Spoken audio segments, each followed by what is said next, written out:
กำลังกินแซ่บพี่น้องนี่พอดีกินในตัวนี้นี่เอาไว้อีกอันนี้มันเห็ดหูดู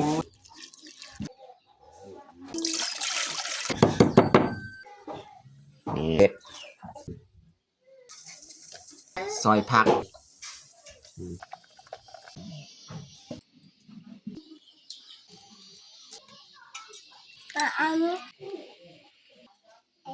อย่าลืมกดไลค์กดแชร์และกดติดตามเด้อพี่น้อง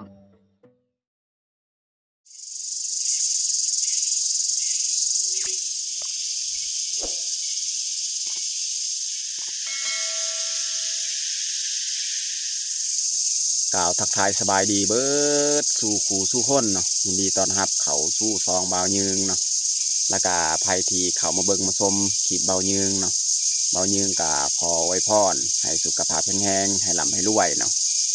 แล้วก็สำหรับคลิปนี้แม่นข่อยสีเข้าป่าเนาะหาพืชผักหรือว่าหาเห็ดนี่แหละเพราะว่ามีFCบางคนคอมเมนต์บอกให้เบายืงเนาะว่าเบายืงคือบ่ไปหาเห็ดเป็นว่าอันนี้นี่ฝนตกแล้วนี่เห็ดน่าจะออกแล้วเป็นว่าเห็ดค่อนข้าวเนาะแต่ว่าเบายืงกับยังบ่ทันมีเวลาเนาะก็เลยบ่ได้ไปหาก็เลยมื้อนี้เนาะมีโอกาสเขาที่ลองเข้าไปหาลองไปเลาะเบิ่งเนาะแต่ว่าเบายืงกับบ่ฮู้ว่าสิได้หรือบ่ได้เนาะก็ไปลุ้นนำกันไปเบิ่งนำกันเนาะไปหานำกันเนาะบ่ได้ก็บ่เป็นหยังถ้าว่าเขาได้ก็ดีเนาะพอได้เอามาเฮ็ดอาหารให้ลูกให้เมียกินเนาะคือส่วนลูกเมียก็ยังอยู่บ้านเนาะแต่ขอจะเข้าป่าคนเดียวเนาะโอเคมีแต่ทุกคนติดตามเบิ่งติดตามชมเนาะว่าเขาสิได้หรือบ่ได้ก็ไปเบิ่งนำกันไปลุ้นนำกันเนาะมีแต่ทุกคนไปติดตามเบิ่งแบบยาวๆเลยบอนที่เขาไปหาก็คือบอนเขาไปหาสุกรนี่แหละพี่น้องเนาะเขาไปหาเห็ดนี่นะหาเห็ดไทยยังที่เขากินได้ในป่าเขาก็เก็บเอาเลยพี่น้องเนาะ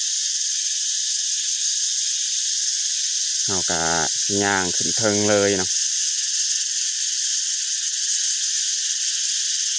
พูดเขาก็เลาะตามเทิงนี่แหละ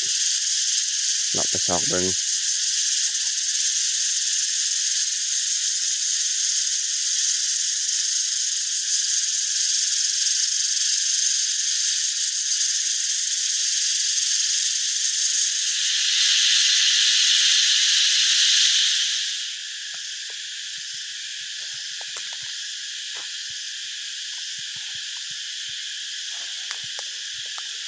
ตอนนี้เขาก็เลาะหาก็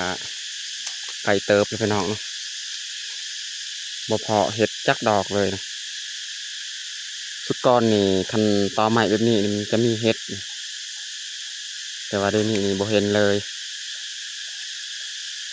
เขาเลาะไปกับไก่เติบเลยบ่พอจักดอกเลยพี่น้อง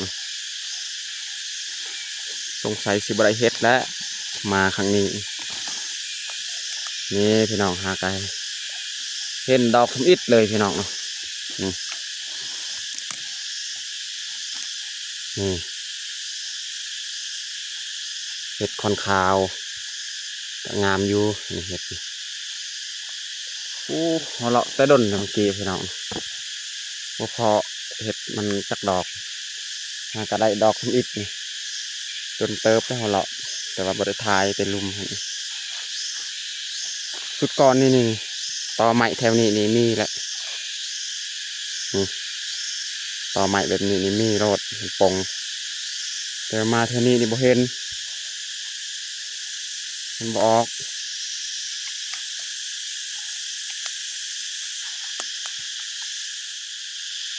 นี่แหละคอนไม้ที่เขาไปเก็บมือนัดนี่ลายเติบนะแต่ว่านี่ก็มีพี่น้องนี่กำลังออกพี่น้องนี่ดอกมันนี่น้องเบิ้งนี่กำลังออกนี่แต่ว่ามืออื่นมือฮื้อนี่พอดีเลยนี่มันใหญ่แล้วมือเข้าไปสุดก้อนอยู่นี่แหละลายเติบนี่คอนใหม่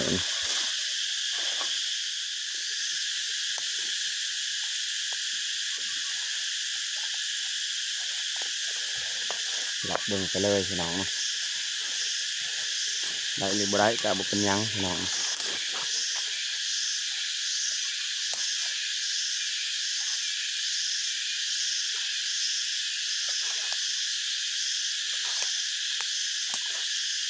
แต่ว่าเอามาครั้งนี้นี่ฝนตกหลายมื้อแล้วแต่ว่าเฮ็ดบ่ออกคือก่อนนี่ฝนตกประมาณ2-3 มื้อนี่บัดไปหานี่มันออกแต่ว่าเดี๋ยวนี้หลายมื้อแล้วมันตกแต่ว่าเฮ็ดบ่ออกพี่น้อง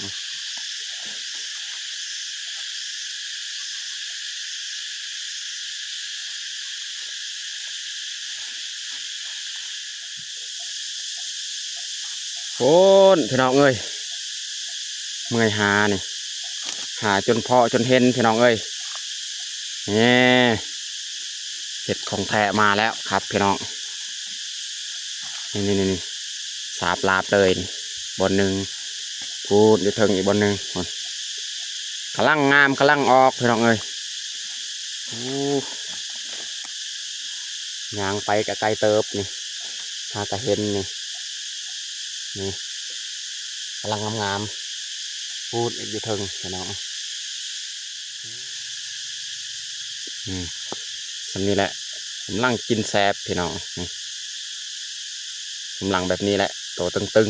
ๆนุ่มๆพี่น้องนะกำลังกินแซบ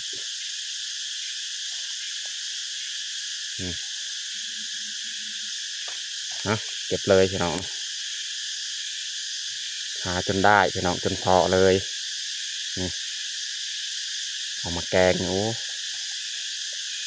หวานคักพี่น้อง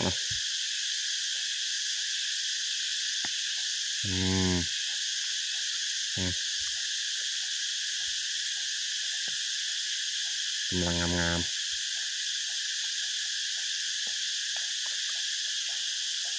ตัวนี้ก็แห้งคักพี่น้อง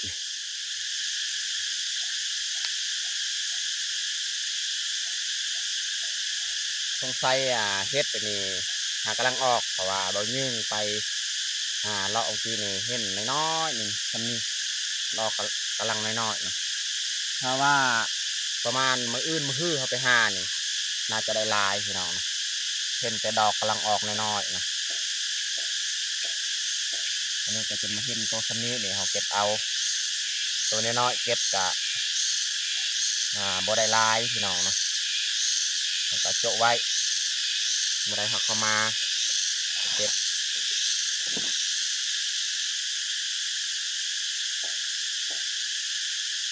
กำลังดอกชำนี้นี่ชำนี้นะแต่ว่าชำนี้ก็พอดีเก็บเลยชำนี้แหละตัวแสบนี่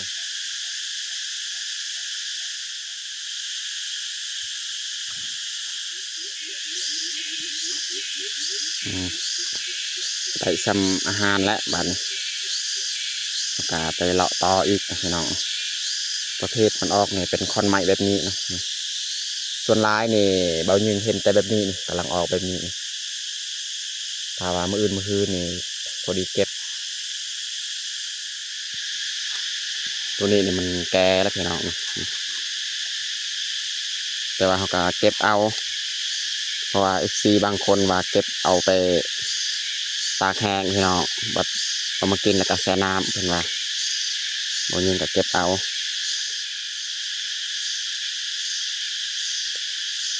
บ่ยิงจะเก็บตัวแห้งพี่น้องเนาะเพราะ FC หลายคนแนะนำแบบนี้แต่ว่าปกตินี่เบายิงจะบ่เคยเก็บตัวแบบตัวมันแก่แบบนี้นะ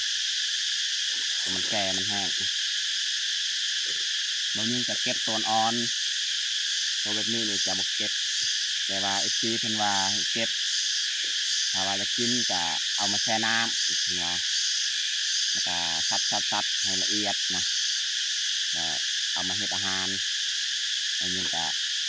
เก็บเอามือเลยนะพี่น้องนี่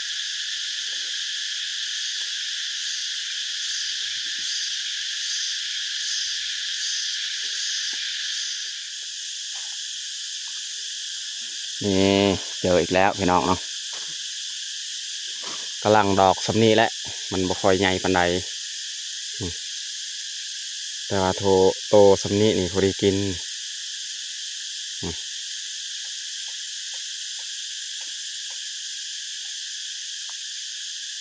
ำลังออกพี่น้อง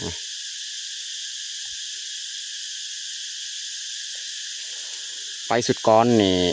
มันแห้งลายแต่ว่าช่วงนี้นี่กำลังออกแบบนี้นะมันบริแก่บริยัง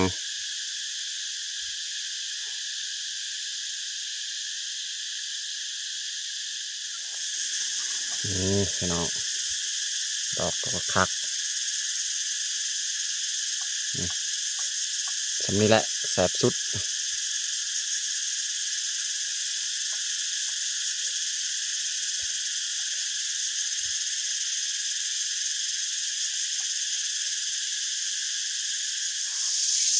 ตอนนี้กะเบายืงกะหาเห็ดกะได้ซ้ำอาหารเที่ยงนี่แหละนี่แหละเห็ดของเราในกระทงแต่ว่าบ่ได้ซ้ำเฮาไปหาข้างกอนนะพี่น้องนะอันนี้กะเมื่อยเลาะเมื่อยซอกแล้วแต่ว่าเห็ดอันนี้ยังบ่ทันออกเนาะเพราะว่าเห็นแต่ดอกน้อยๆกำลังออกเนาะถ้าว่ามื้ออื่นมื้อฮือเฮาไปนี่บางทีได้อยู่เนาะแล้วก็ตอนนี้ค่อยกะย่างขึ้นฮอดให้พระเจ้านี่ให้ของสบานแล้วค่อยสิเตรียมยางเมื่อเลยนะเพราะว่าสิยางผ่านทางให้เขานี่สิยางกลับบ้านนะ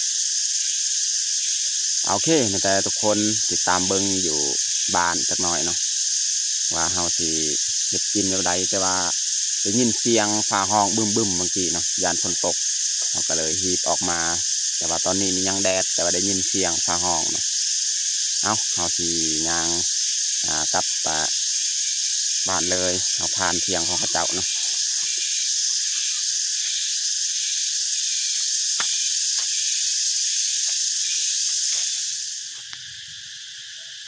ตอนนี้เขากะมาฮอไทยของพระเจ้าเนาะเขาหาเฮ็ดกะเรียบร้อยออกจากป่าแล้วนะเขากะเข้าบอนให้พระเจ้าอีกอย่างเมื่อทางนี้เนาะ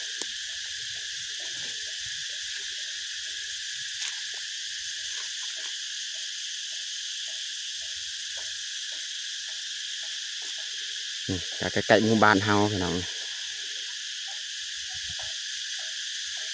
ส่วนบ้านเบางยืงเนี่ยมันอยู่นี่กลุ่มอยู่นี่มันแมนกลุ่มนี้นะ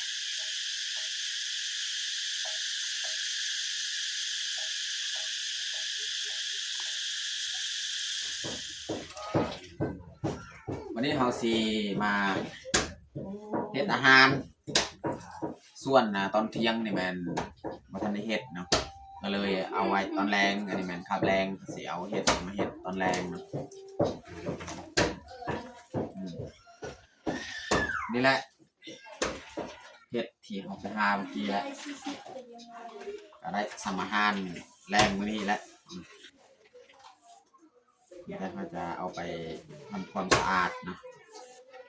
มาเฮ็ดเอากะซีแยกไว้เอาตัว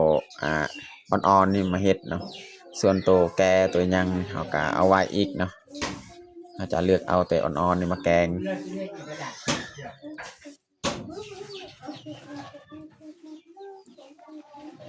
ตัวอ่อนๆแบบนี้แหละ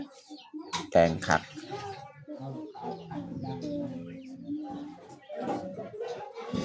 ตัวนี้แหละเอามาแกงตัวอ่อนนี่ตัวนี้นี่เอาไว้อีกสำนีกะลายแบบนี้เขาสิเอาไว้เห็ดหูนูอีกจักหน่อยเนาะ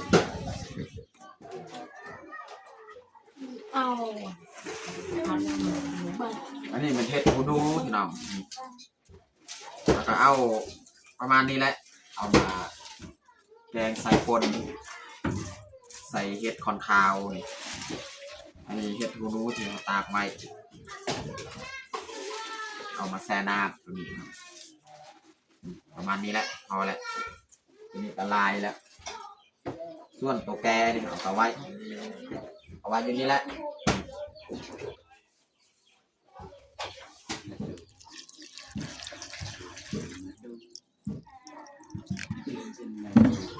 ประมาณนี้แหละเอาพี่น้องใส่ไว้ประมาณ5-6 นาทีมันกระบาลออกแล้วเห็ดหู ทูนู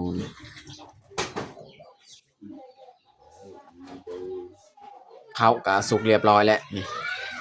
เมียหุงไว้และเขาข้าเจ้าแล้วเขาสีปรุงลงเลยจังหน่อยตอนนี้มันกาบ้านออกแล้วนั่นนี่เห็ดทูนูแล้วก็เห็ดอันนี้เขาก็ตัดตีนมันออกเรียบร้อยเนาะเห็ดก่อนขาวแต่เขาจะเอาไปล้างเลยเนาะเมียเอาไปล้างเลยกับผักกับปลาเห็ดเนาะ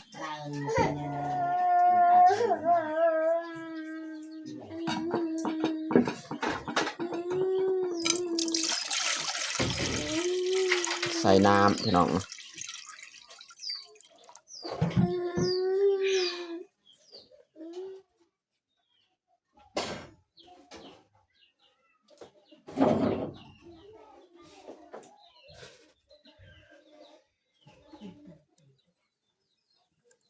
ก็เลยเดี๋ยวอ่ะงะ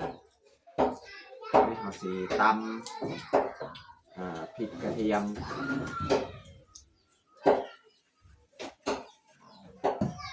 เป็นปลาอ่อนอยู่ลาวแต่ชักเจ้าลืมทำหรอก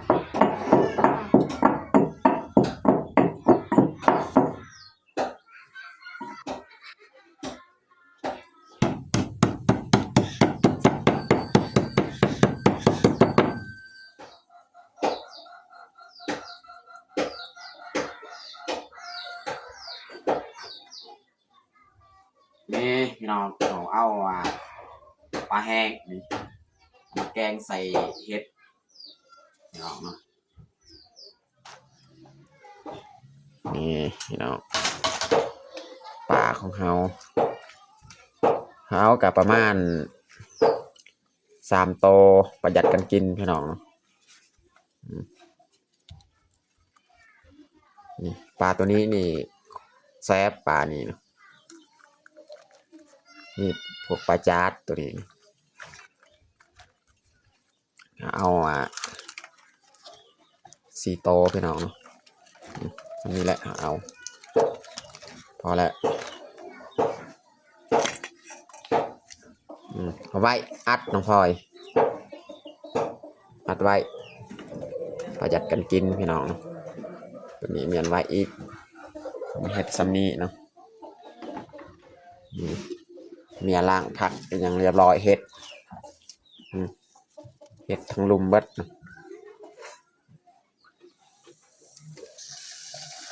น้ำที่เขาต้มกะกดเรียบร้อยเนาะ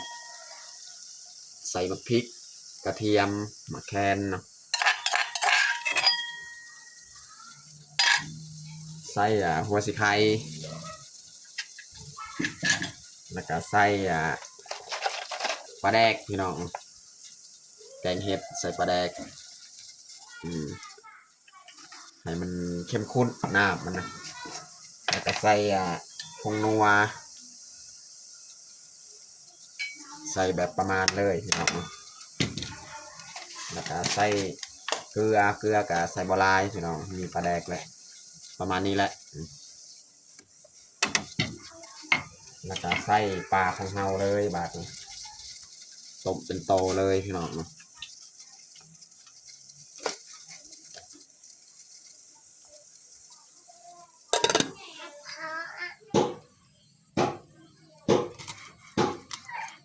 ซอยผักพี่น้องเนาะใส่ผักกาดขมน้อยนึงพี่น้องเนาะพอได้มีซีซัน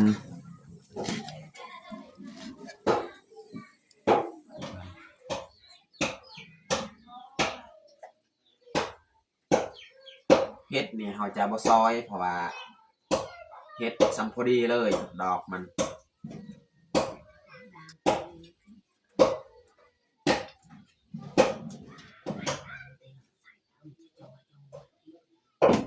ไม่ได้เขาจะใส่เลยผักใส่เห็ดพี่น้องหลายเติบแหละ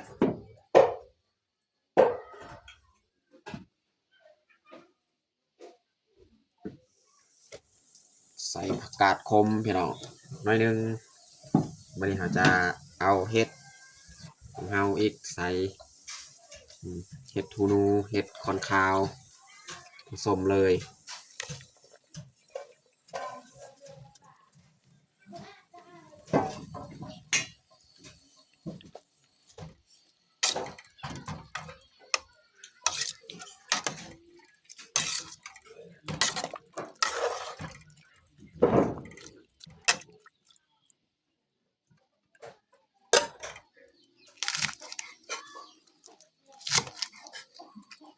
อยหอมบัว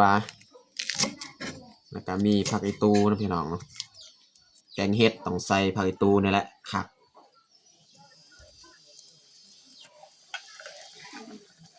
ตอนนี้ก็น่าจะ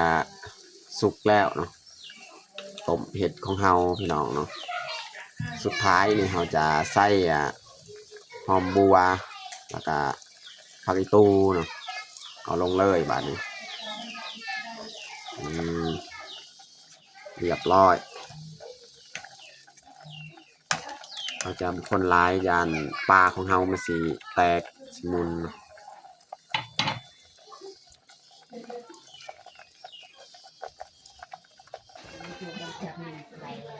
มาได้เขาจะป้งเลยพี่น้องเนาะสุกเรียบร้อยแกงของเราปลา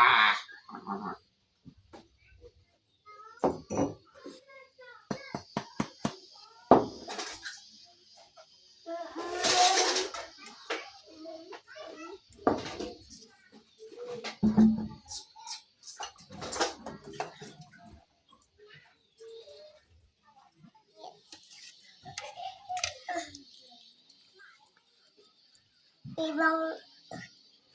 ปลาเนี่ยเป็นโตเลยของผม อีปลาสมหับยุงอันไก่ปลาสม พอดีเต็มเลยถ้วยนะครึ่งหนึ่งเขาก็ไว้อีกจังหน่อยอยู่หม้อนะถ้าว่ากินเบิดจึงตักไม้เอาใส่น้ำบัดนี้ได้แล้ว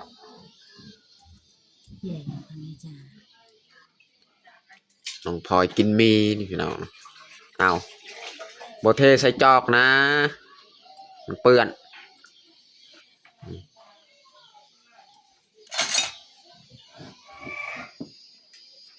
นี่เขาจะตักข้าวอีก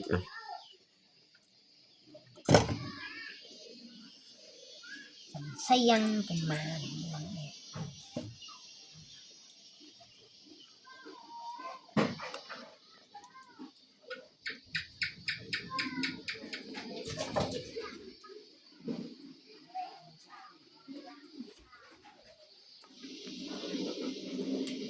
ตอนนี้กาเรียบร้อยแต่งข้าวเฮาต้มเห็ดคอนคาวกับเห็ดทูนูแล้วก็ใส่ปลาใส่ผักน้อยนึงพี่น้องเนาะแล้วก็หุงข้าวเจ้าสำหรับอาหารแรงของเฮากะประมาณนี้แหละพี่น้องตอนนี้กาเรียบร้อยเฮาแต่งข้าวของเฮาแต่เฮาจะลงมือกินข้าวแรงเลยมาทุกคนมากินข้าวแรงน้ำกันเอาน้องมุกดาน้องพลอยทักทายเอิญFC มากินข้าวเอามาไม่กินกับอะไรอ่ะข้าวแรง ข้าวแรง เอามากินข้าวแรงน้ำกัน มาเรา เดี๋ยวมา จ้า โนนโนนยังไงล้นๆเท่านึงเดี๋ยวกินจังเฮ็ดพี่น้องเรายืนกับมึงมีเวลาไปหาเฮ็ดเดี๋ยวกิน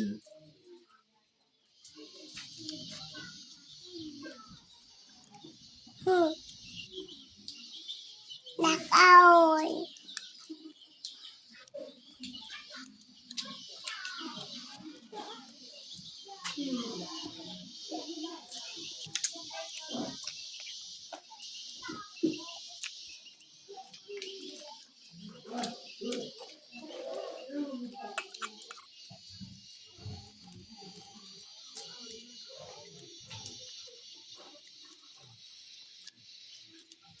ไม่ออกจ้าเยี่ยมมาการตาว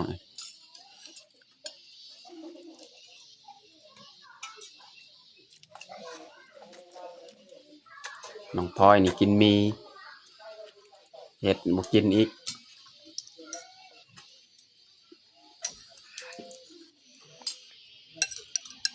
อันนี้ฟังแล้ว